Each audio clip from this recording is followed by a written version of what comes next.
अज्ञात समाजकंटकानं शेतकऱ्याच्या 25 एकरवरील मकाच्या गंजीला लावली आग। भीषण आगीमध्ये अंदाजे 800 क्विंटल मका जळून खाक। शेतकऱ्याचं लाखो रुपयांचं नुकसान।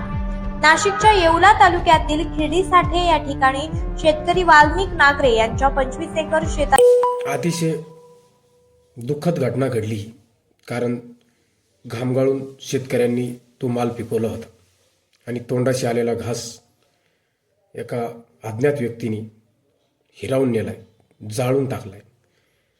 प्रशासनाने त्याचा शोध घेऊन त्याला कठोर कठोर शिक्षा द्यायला हवी, कारण इतर शेतकऱ्यासोबत पण अशी घडायला नको। त्याला जर आजच कठोर शिक्षा झाली तर दुसरी कोणी अशी नुकसान करायची हिंमत करणार नाही। असे प्रशासनाने काही उपाययोजना करायला हवी।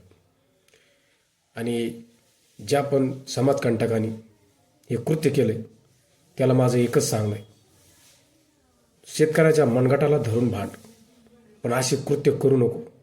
कारण त्यांनी घाम गाळून हा माल पिकवला होता आणि आता त्याच्या तोंडाशी घास आलेला तो हिरावून घेतलाय। तुला देव कधीच माफ करणार नाही। जय जवान जय किसान।